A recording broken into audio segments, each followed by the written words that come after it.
Well, hello everyone. Today's video is a little bit different. I was very undecided whether I was actually going to make this video. First off, the video is on these X-Real Air 2s.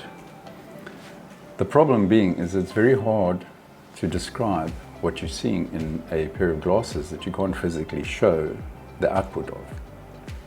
I did get a little bit of footage of it, but it was quite the workaround to try and get just that footage. But I'm going to attempt to describe my experience with the X-Real Air 2s, and hopefully that gives you a good idea of what these things are all about. So first of all, what comes in the package? So you have your nice little case with a cleaning cloth. As these are the X-Real Air 2, not the Pros. They don't have the lenses that can darken on their own, so you get yourself a nice little cover, a cable that connects to your X-Real Airs and to whatever device that you're working with. I got a few accessories with the X-Real Air when I did purchase it. I sent one of them back because it was basically useless, and this one has had very little use. This is the X-Real Beam Spatial Display Adapter. Basically what it does is it's got a couple of apps built in, like Netflix and that, but I found them very laggy, so I didn't use it for that. But what it does do is it can fix the screen. So when you put these on and you plug them into your phone or device or whatever, your Switch or game console, then what happens is the screen moves with your head because it's a fixed screen in your vision. But what this does is it can actually anchor it into a spot in the world around you. So when you look away, the screen remains where it is. It can also slow down the motion. So when you move your head and you're getting a bit of motion sickness from the quick, abrupt movement, what this can do is it can actually slow it down so that it more sort of eases into the position that your head is in.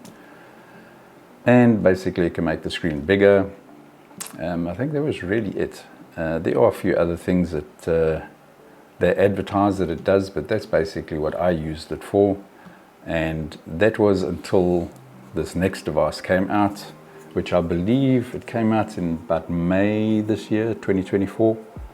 It's the little X-Real, I don't want to get the name wrong here, X-Real Hub Power and Play Adapter. It's a little €50 device. Basically what it does is it allows you to power whatever you've got it plugged into, as well as plug in your glasses, which is a game changer. The problem with this is basically that it's got its own battery in it, and you're restricted to basically plugging in the glasses and your device. Unless you can power the device separately, you're basically on the battery of this and the battery of whatever device you're using. So if you're on a flight or something like that, it won't last the whole flight. So it's definitely not going to happen. And you can't just plug in an external battery or something to keep the power going. Whereas with this, you can. You can plug that into whatever, your Switch, as I've got here, or your little ROG Ally, or whatever the case is, your Steam Deck, and you can power it via mains or an external battery, of course, and then plug in your glasses, and both of them will continue playing for however long your power lasts, which is great.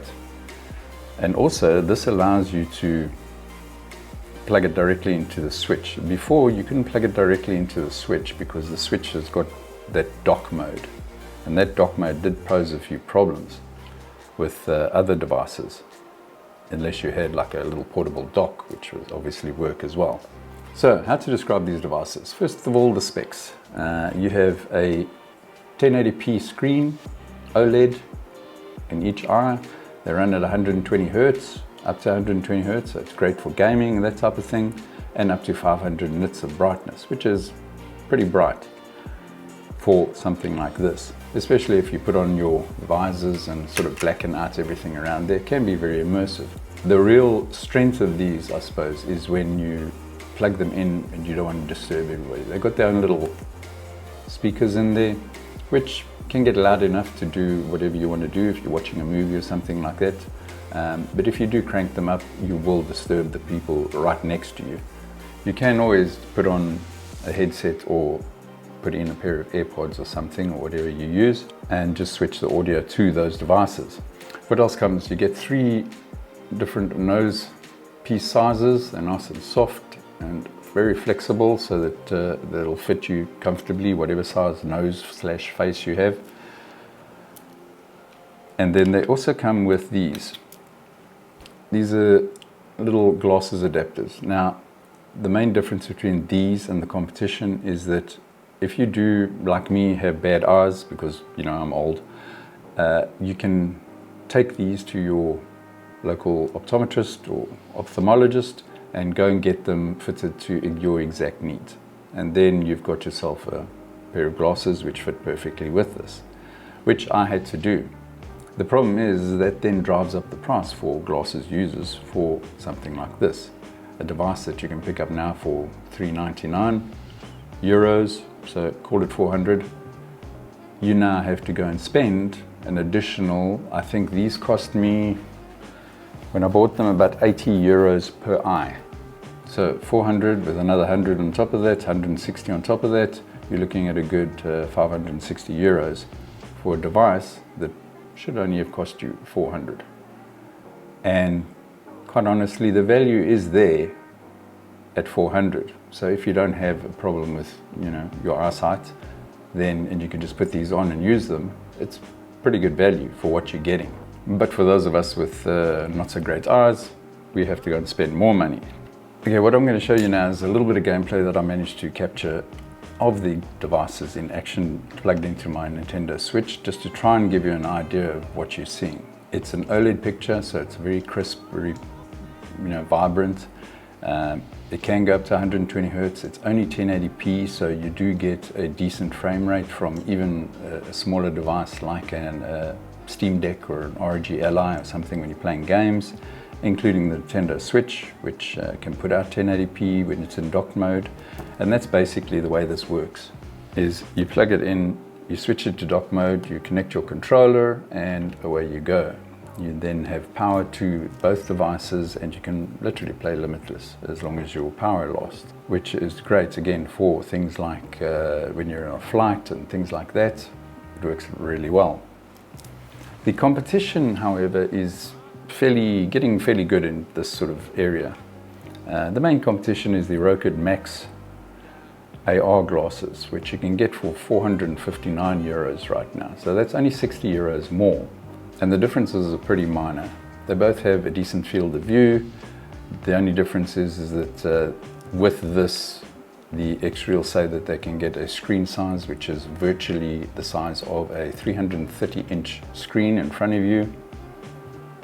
I can't get a tape measure in there, so I wouldn't be able to tell you. And the Roku Max, what it says is can have up to a 160-inch screen.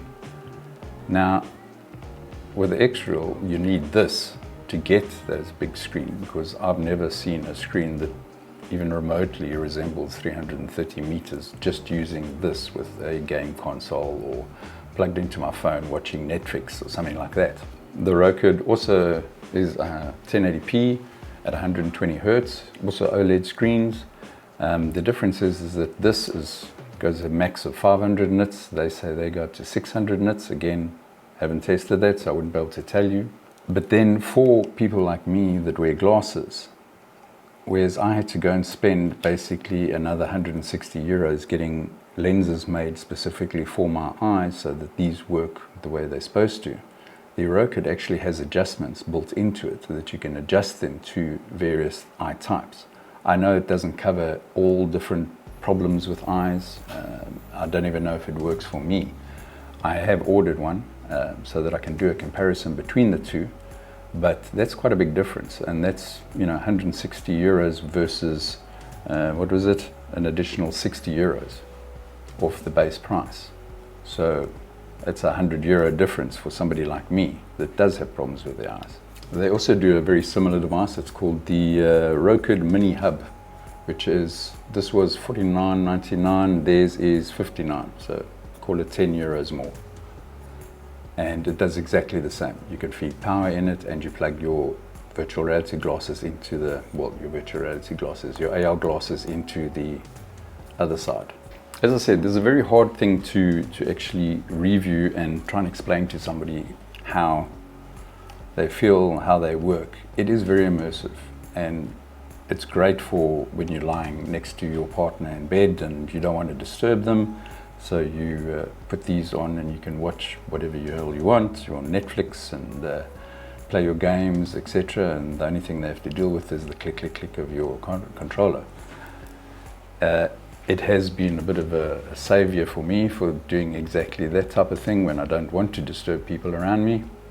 And it's also great for when you travel, for watching movies on a plane, especially long trips and that. You can play games on your phone, you can watch movies on your phone, you can download movies to your phone so that you don't have to stream them.